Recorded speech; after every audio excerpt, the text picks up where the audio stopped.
పిన్నెల్లి సోదరులు మాచర్లలో చిన్న పిల్లవాడిని అడిగినా నరహంతకులు అంటారు వాళ్ళు. పిన్నెల్లి సోదరులకి మారు పేరు ఏంటంటే నరహంతకులు. వాళ్ళకి దయాదాక్షిణాయాలు లేవు. వాళ్ళకి బడుగు బలహీన వర్గాలంటే బాగా చులకన. అక్కడ వాళ్ళ హత్యలు చేసిన ప్రతి ఒక్కరు కూడా బడుగు బలహీన వర్గాల వారే. సాక్షాత్తు నాపై ఆ రోజు ఎమ్మెల్సీగా ఉన్న నాపై, ఆ రోజు మాజీ ఎమ్మెల్యేగా ఉన్న బోండమ్మపై కూడా తురకా కిషోర్తో వేలం పాట పెట్టి మాచర్ల మున్సిపల్ చైర్మన్ ఇస్తా, ఎవరైతే వాళ్ళ మీద దాడి చేస్తారో, ఎవరైతే వాళ్ళని చంపుతారో వాళ్ళకి మున్సిపల్ చైర్మన్ ఇస్తానని వేలం పాట పెట్టినటువంటి నరరూప రాక్షసులు పిన్నెల్లి సోదరులు. వాళ్ళు అన్ని అరాచకాలు చేయడానికి ముఖ్య కారణం ఏంటంటే వాళ్ళ నాయకుడు వైఎస్ జగన్మోహన్ రెడ్డి. వైఎస్ జగన్మోహన్ రెడ్డి ఒక రాక్షసుడైతే వీళ్ళు ఒక రాక్షసులు ఒకటే జాతిలాగా వీళ్ళకి బాగా జగన్మోహన్ రెడ్డి అటాచ్ అయ్యాడు.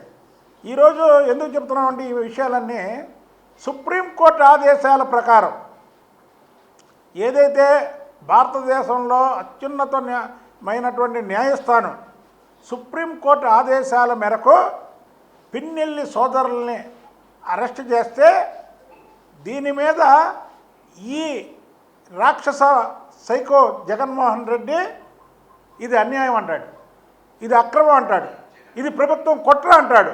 అంటే ఇద్దరు వ్యక్తుల్ని హత్య చేసి తప్పించుకుంటే సుప్రీంకోర్టు వీళ్ళని అరెస్ట్ చేయమంటే అది మా మీద ఇచ్చేస్తాడు. అంటే నువ్వు ఏం చేస్తున్నావు?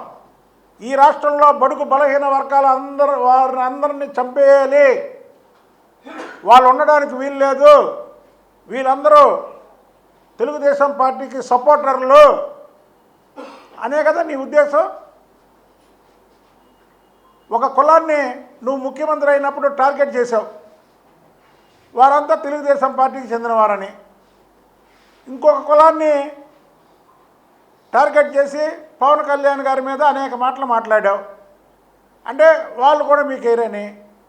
అలాగే బడుగు బలహీన వర్గాలు కూడా వీళ్ళు తెలుగుదేశం పార్టీ వాళ్ళు వెనకాతలు ఉంటారు, వీళ్ళని చంపేయాలనే ఒక నిర్ణయంతో నువ్వు చేసావు. నువ్వు ఈరోజు వాళ్ళకి సపోర్ట్ చేస్తున్నావు. దీనికి సాక్ష్యాలు కూడా ఉన్నాయి. మా మీద దాడి చేసినప్పుడు వీడియోలు ఉన్నాయి, ప్రతి మీడియాలో అది ప్రచారం జరిగింది. అక్కడ ఒక బలహీన వర్గాలకు చెందినటువంటి చంద్రయ్య అనేటువంటి వ్యక్తిని జై వైసీపీ అని అనకపోతే పేక కోసి చంపేశారు. చనిపోవడానికన్నా సిద్ధపడ్డాడు, కానీ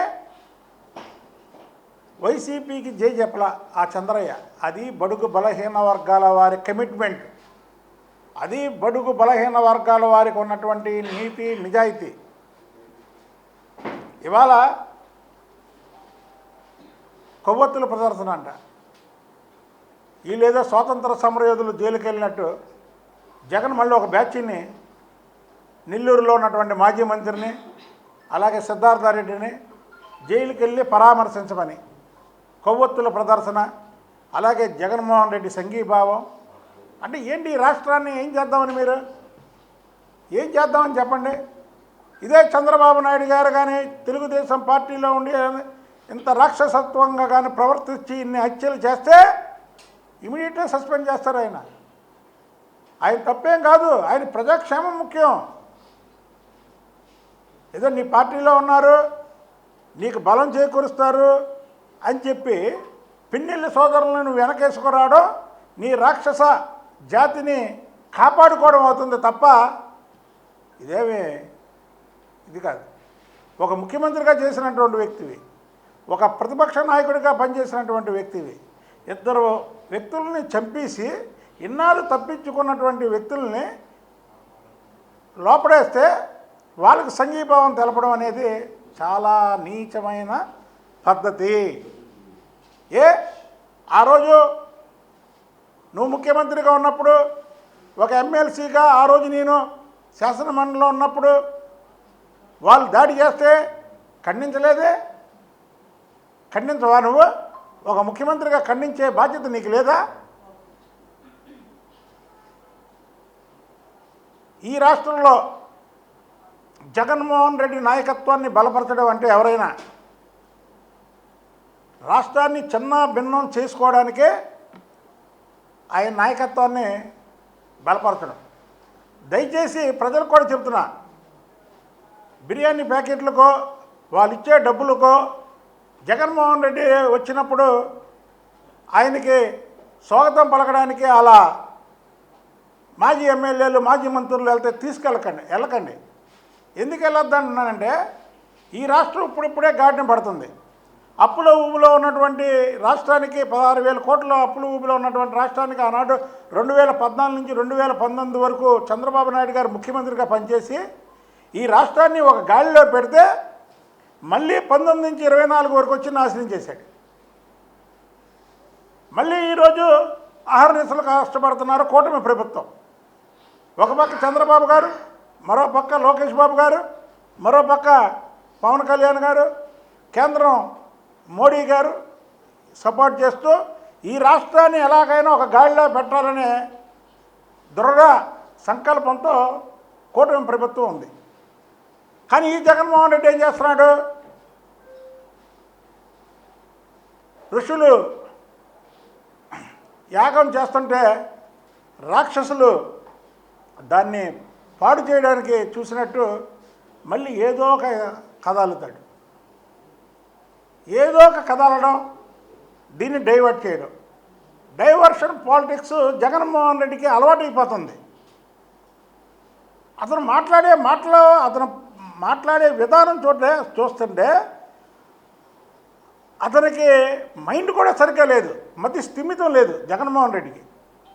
మీరు చూడండి, అతను ప్రెస్ మీట్లు చూడండి, నా ప్రెస్ మీట్ చూడండి, ఆయన్ని నాది ఏది చంద్రబాబు గారు, లోకేష్ బాబు గారు లేదా పవన్ కళ్యాణ్ గారు వాళ్ళ దాకా అక్కర్లా. జగన్మోహన్ రెడ్డి ప్రెస్ మీట్లు చూడండి, నా ప్రెస్ మీట్ చూడండి.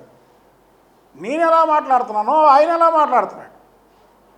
అసలు మాట్లాడే పద్ధతి కూడా అతను మైండ్ ఉండి మాట్లాడే మాటలు కాదు అవి. నీ పార్టీకి చెందినటువంటి వ్యక్తులైతే మాత్రం నువ్వు అలా చెప్తావా?